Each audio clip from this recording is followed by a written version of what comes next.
Ketika saya mendapatkan foto satelit keadaan cuaca di Tiongkok beberapa hari terakhir ini, saya geleng-geleng kepala. Di beberapa provinsi di Tiongkok, hujan turun selama 7 hari berturut-turut, dan hal ini, hujan turun panjang dan lama, belum pernah terjadi dalam periode yang cukup lama di Tiongkok. Genangan air atau banjir di wilayah rendah sudah ratusan ribu rumah, dan sayangnya kita di Indonesia sering lupa pada cara setiap negara berbeda kelolaannya. Jadi, informasi seperti ini tidak keluar dengan gampang dari Cina. Dipikir semua seperti Indonesia kelola negaranya. Yang namanya informasi keluar dari Tiongkok itu tidak sesederhana apa yang banyak dari kita pikirkan. Berita banjir di Cina ini tidak bisa keluar begitu saja karena sumber keluarnya. Katakanlah ada yang mau kirim lewat WA. WhatsApp nggak ada di Cina bro, WeChat adanya. WA-nya Mark Zuckerberg dikontrol ketat dengan server yang ada di Tiongkok. Sehingga data bisa disaring dulu oleh Partai Komunis Tiongkok. Ingat ya, Tiongkok itu komunis. Beda ya ideologinya bernegara dengan Indonesia. Sekedar mengingatkan, ojo nyolot gitu. Tempe bener sih lu. Jadi berita banjir atau genangan kalau belum didatangkan Xi Jinping ke lokasi,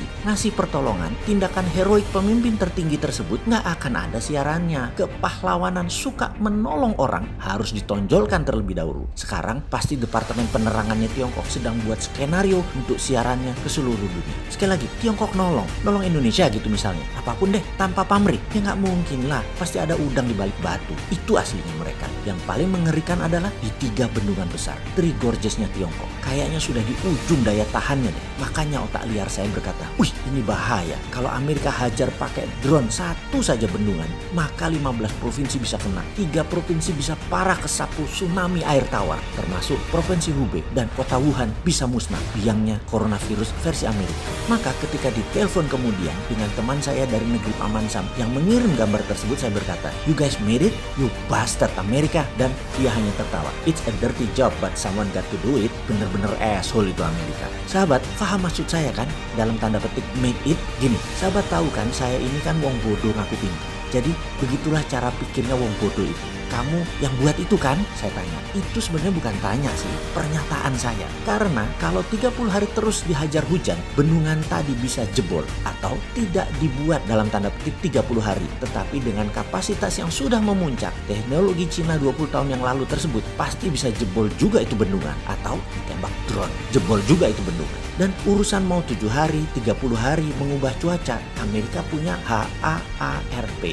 Dan apa itu HARP? HARP merupakan sebuah stasiun cuaca terletak di Gakona, Alaska. Di sana terdapat banyak sekali antena transmitter yang bisa menembakkan frekuensi gelombang radio baik rendah dan tinggi ke atas atmosfer bumi. Fungsinya untuk mempengaruhi ionosfer dan stratosfer yang merupakan bagian penting dari atmosfer untuk membakar batu meteor agar tidak jatuh bulat-bulat ke bumi. Jika gelombang radio ini berhasil ditembakkan sampai ke sana, maka akan membuat ionosfer hangat kemudian memantul kembali ke bumi, menciptakan awan serta molekul lainnya sehingga dapat memanipulasi cuaca di sekitar tempat di mana gelombang itu terpantul. Banyak tidaknya awan tertentu tergantung dari berapa lama antena HARP menyala memancarkan gelombangnya. Saat ini ada 350 buah antena HARP di pusat penelitian Gakona, Alaska tersebut. Yang satu antena bisa menyalakan yang menghasilkan daya pancar 10.000 watt. Jadi jika 360 antena itu dihidupkan bersamaan, maka daya pancarnya sangat besar, mencapai miliaran watt, cukup untuk memanipulasi cuaca sebuah negara. Bisa dibayangkan bila Amerika yang sedang jengkel dengan Tiongkok saat ini, bisa saja cuaca di 10 provinsi tadi yang dilewati Sungai Kuning dibuat hujan seminggu atau sebulan, tak berhenti secara terus-menerus. Ya itulah ketika suatu cuaca atau keadaan anomali yang terjadi saat ini, dalam tanda petik sekali lagi, ada yang memainkan seperti hujan 7 hari beruntun saat ini yang ada di Tiongkok. Makanya otak bodoh si Sontoloyo ini keluar. Lu yang buat ya Amerika. Sekali lagi sahabat semua, mudah-mudahan analisa saya ini salah.